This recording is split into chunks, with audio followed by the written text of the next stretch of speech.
Good news. The economic recovery bill that President Obama signed into law in February 2009 provides for a one-time payment of $250 to Social Security and supplemental security income.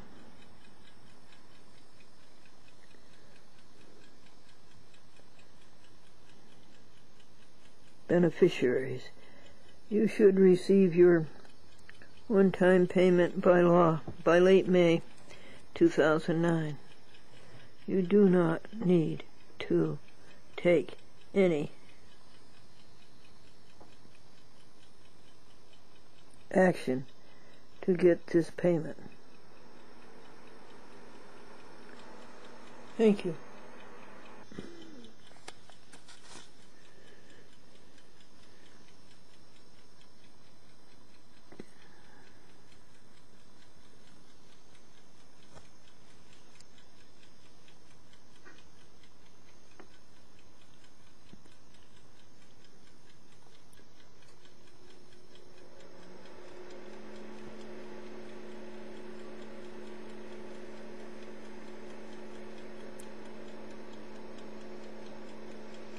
Bless their hearts. Who's Jordan?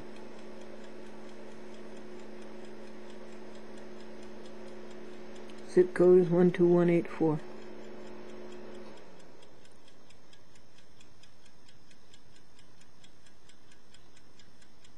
Thank you, Dr. Celestin.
This is why viewership of a chat with Glendora goes down. One reason, anyhow, is that look at all these TV channels. For $9.95, you can have those. And for $22, you can have this many more. And for $32, you can have this many more.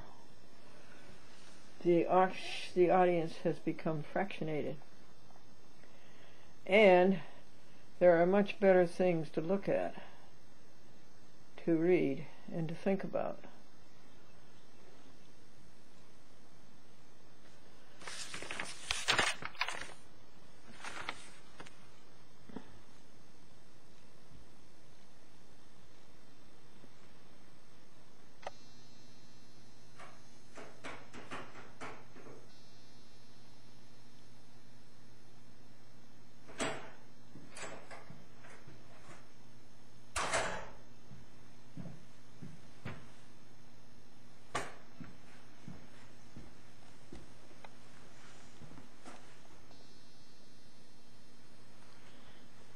Good morning, Julie Johnson. How are you? I'm fine, thank you. Thank you for taking us on this tour of the library. Where would you like to begin? We'll start right here. Okay, this is the desk. Yeah, as you walk in the library, if you're returning books, you do it right here on the cart. Oh, you just then, put them... Yep, you put them right there. And then when our staff is free, then they come around, they take it, and they bring it up to the desk. This is where our library clerks stand, and they help people check books in and out. Oh, okay. We also have videos, DVDs, magazines. My. Anything you can think of that will entertain you or educate you. Yes. And ennoble you. We're one of 66 libraries that are part of the Mid-Hudson Library System. 66? 66, all through Columbia, Greene, Ulster, Dutchess, and Putnam counties. Well, thank you. That's a great thing to be... It is. Well, what makes it nice is that we're able to hold about 15,000 items in this library. Oh, isn't that but wonderful? we have access to all of the other collections. So people can order books and movies and music from other libraries, and they get delivered here in these bins. And okay, that's called the interlibrary loan? This is through interlibrary loan. 66 libraries. We then our patrons check them out as if it was our book or movie. Isn't it marvelous? And then they return it here and we ship it back. Thank you for doing that. What's the population of Kinderhook? Well, our library, even though it's called the Kinderhook Memorial Library, we serve Kinderhook and Stuyvesant. Oh, in Stuyvesant. So the state has said that the population that this library serves is about 6,500 people. Oh, thank you for doing it. There's more than 7,000 in Kinderhook. Yeah. A library is a wonderful thing, Julie Johnson. It is. So this is where we put the new adult nonfiction and fiction books. And all along the top are magazines, and you can check those out for 1 week at a time. Books you get to check out for 3 weeks at a time. We have a small collection of materials in Spanish. We have a very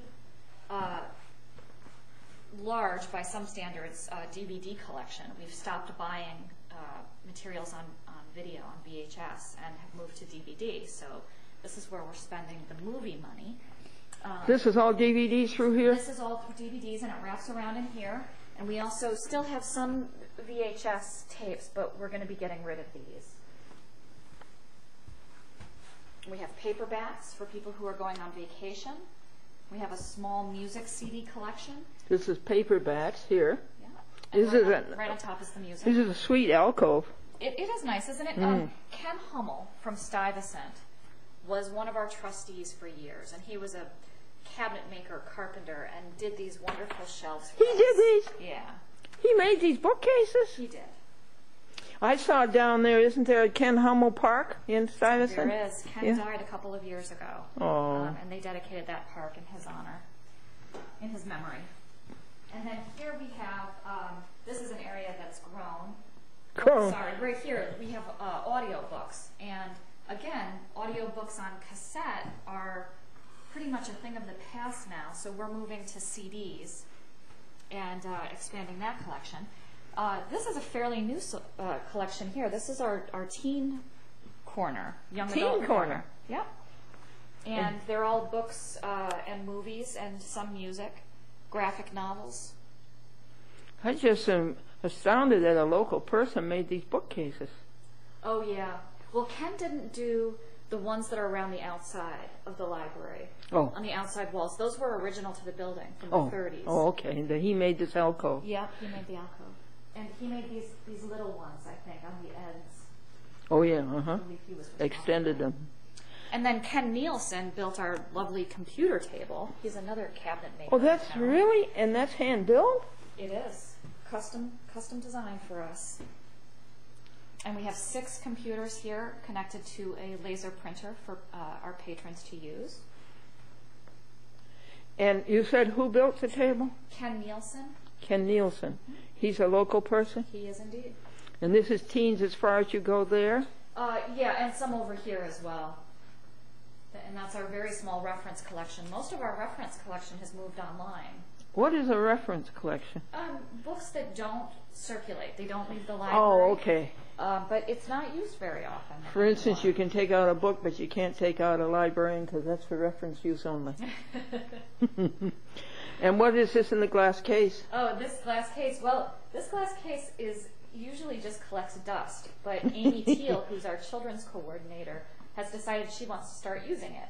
So she started this is a little quiz for our patrons to take. They have to look at the baby pictures and try to guess which of the staff and volunteers are the baby pictures. Can you tell which I am? Who I am in there? You have to guess. Come on, folks, help me. So these are all the people. These are the people who work here. Well, there you are. There I am. And now I got to find your baby and now picture. you have to find my baby picture down here.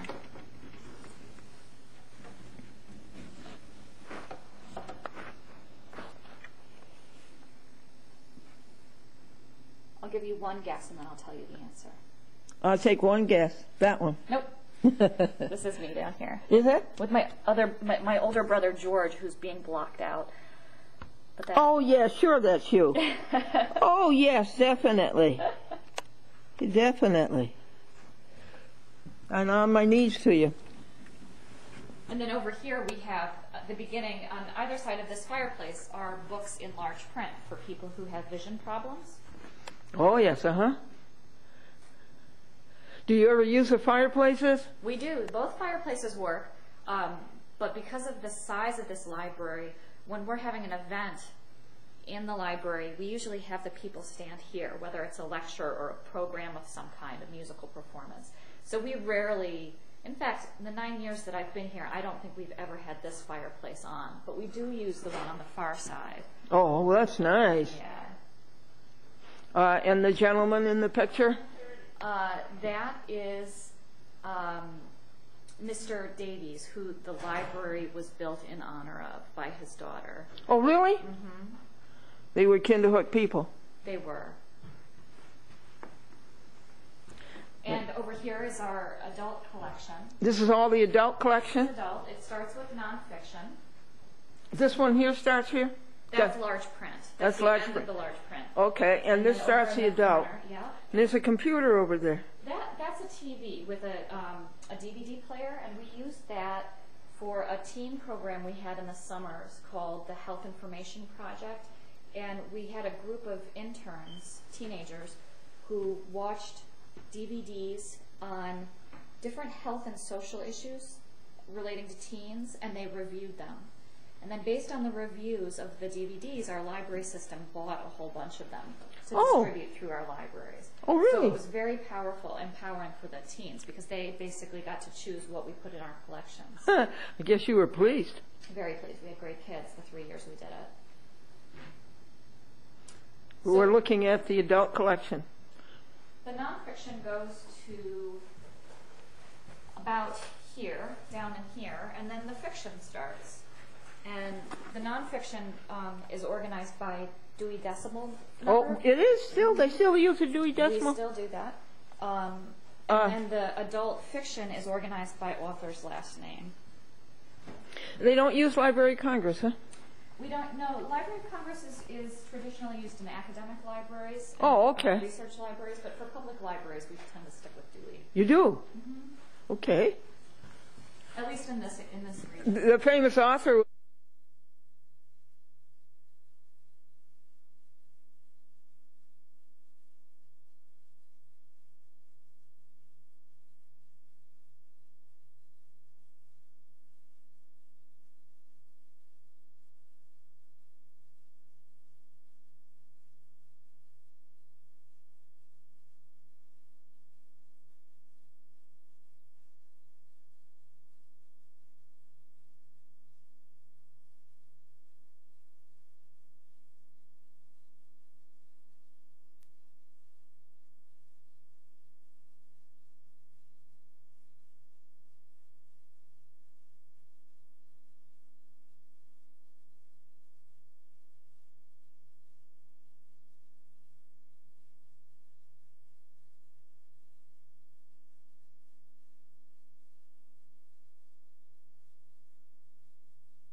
the fiction starts.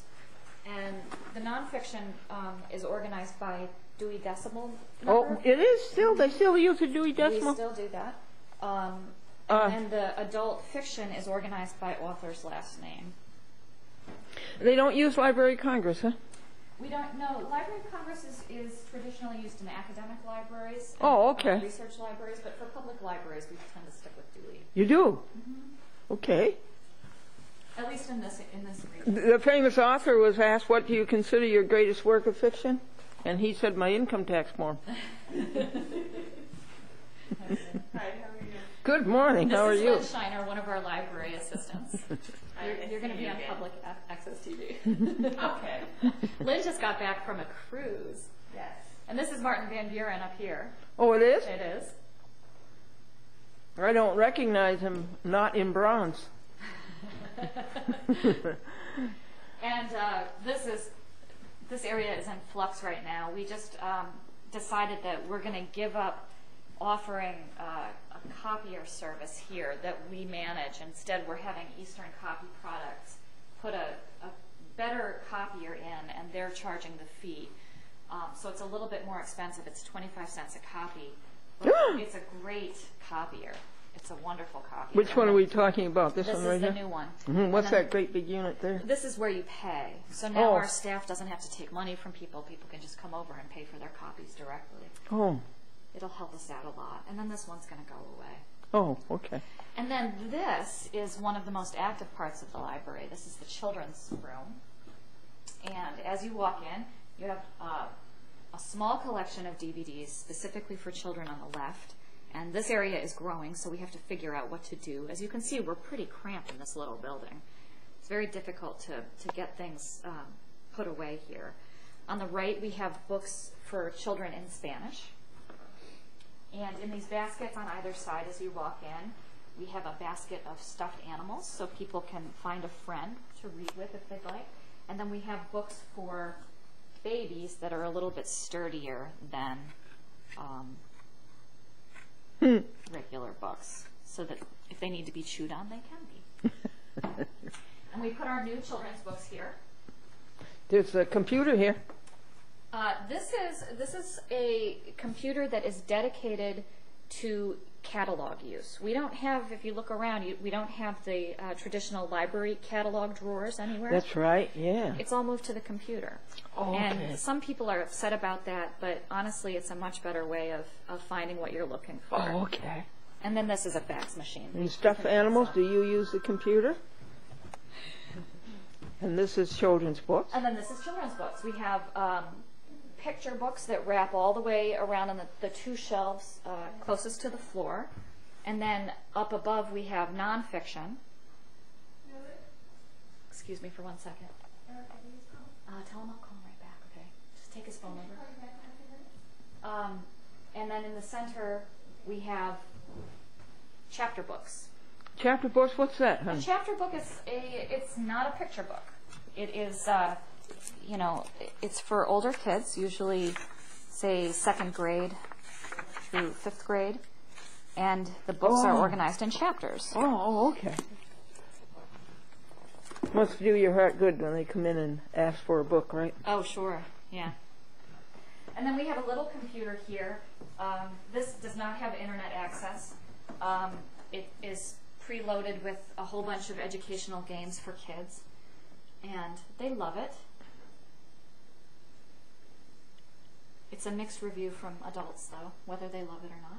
It is? Mm-hmm. Yeah. Well, some people don't like the fact that there's a computer for kids here, and other parents think it's one of the most wonderful things because they can't afford to have one at home.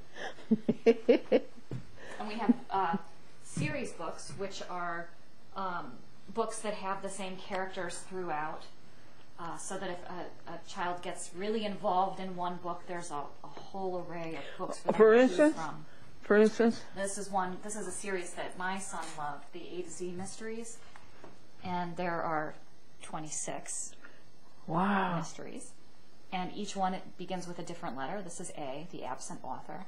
And these are kind of beginning chapter books. Oh, yeah. So they're illustrated and they're broken up into chapters. And how old is Felix? Felix is now 9. 9, and he started reading these when he was... Felix started reading when he was 6. Mm-hmm. And he was reading these, I think the summer he was 7, he was reading these. He started reading when he was 6. Yeah. Isn't that marvelous? Yep. And what's up there? They are old ice skates. Aren't they great? Oh, and I want to show you something very special. Well, let me just do this corner here. Here are some puzzles for kids to play with while they're here. I saw that in action when I was here the last time. The children were playing with them. It's fun to be in my office and hear the clunking of wood.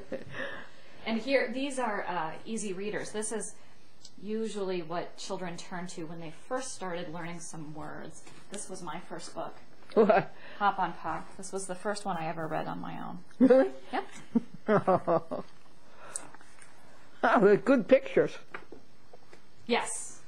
He's known, Dr. Seuss is known. Oh, that's Dr. Seuss That is Dr. from Springfield, Massachusetts.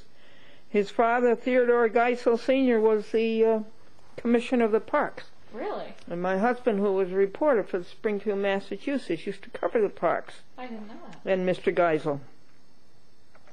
And that's Dr. Seuss's real name, Theodore Geisel Jr. So what I wanted to show you that's so special are these two paintings up here on the wall.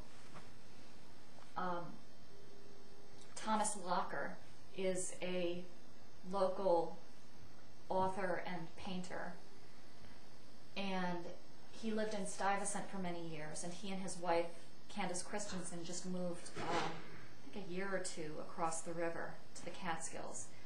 Oh. And he's done a number of paintings that were illustrations for children's books.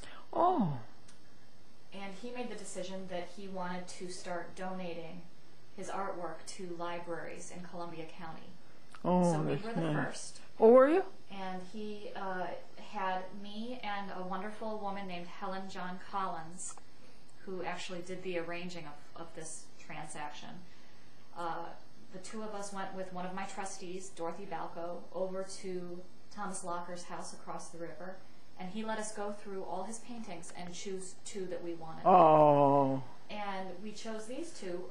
The one on the left here with the young woman and the farm animals is taken from a retelling of Hans Christian Andersen's The Ugly Duckling. Oh. It was put in that book. And then this one over here is was done for a book by Jean Craighead George called The First Thanksgiving. So we felt very lucky. Of course. He Very. chose us for this. How do you spell Locker? L-O-C-K-E-R. Oh. And I think I can. Here, I'll show you. And would you tell me what this one is again, please? That is Jean Craighead George's book, The First Thanksgiving. Oh. We gather together to ask the Lord's blessing. Here's a book by Thomas Locker. I'm coming down to that. Okay. This is called Anna and the Bagpiper. I'm getting a reflection, yeah. Hold it up more like that? Yep. There you go. Oh, and his own painting again. Yep. Here's Anna. So what's wonderful, I had never done this before, going to his studio and seeing that, for instance, this might have been a very small detail of a much larger painting. Oh. You never know, like this, I can't remember, but when this appeared in the book, it might not have been the full painting. It might have been a close-up of one detail of it. It's very interesting. Lovely. So, that's it. That's our little library. Well, the that's only a thing grand I didn't tour. show you was my office, but that's kind of embarrassing. So. I would like to go to your newsletter. and I thought you did a superlative job on it. Thank you. That was designed by a man named Theo Fells. This newsletter here. Yes, I have to get mine because it's annotated. You were saying that this annual report is what you have to make for the state, and so it really wasn't. I see. Yeah, it's just taking certain facts. What I file with the state is much longer than that. Oh. This is a summary of what I file. I see, yeah. Does the state fund you? And then, yeah, the state funds the libraries. You know what? The state is responsible for funding our library system, which is kind of the backbone of our library. And so when the state cuts from library funding, it really cripples our library system, which makes it harder for us to do our job here. Do you go up to Albany sometimes and speak? I've known of librarians that do that. We go to Albany once a year for Lobby Day in March. And this year we also had a rally, actually in 2008, because the state was proposing some really drastic cuts to library funding. And did you prevail? We got the cut reduced. It was originally going to be about an 18% cut, which was $18 million. And they've reduced it. It's looking like it's going to be around 8% now. So it's better, but How it's many still million not is good. that? How many is that? I don't know the exact figure, but it's a lot. It's changing things. It's going to make our system, you know, it's sad because we were able to offer so much for a while, and now we're going to have to start cutting back. And it ends up not being fair to the communities. No, right. Because the community pays all their taxes. Yeah. I buy a combo VCR DVD recorder player for $150. In the state, I have to pay $10 to. These are big taxes they charge us. Yes. But some taxes are really worth paying, and what the town of Kinderhook and the town of Stuyvesant pays in taxes for our library really pays off. You can see, you can see what you're getting for your money. That was nice that you got the support of the public, though, in the referendum. Was there a referendum? Yep, there were 2 referenda, one in Kinderhook and one in Stuyvesant, for different amounts. And you got double backing, did you?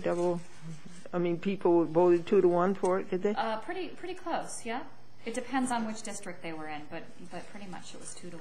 That's wonderful because, for instance, in just a minute, outside of Danbury, Ridgefield, Connecticut, they didn't even dare put it on. Yeah. They didn't even dare put it on the list to vote for. Our library system recommended that this was a good year to try to get an increase, and we needed it. When I budget, I do usually a 2 to 3 year budget. But then at the end of those 2 to 3 years, we either have to start cutting back or ask for more money.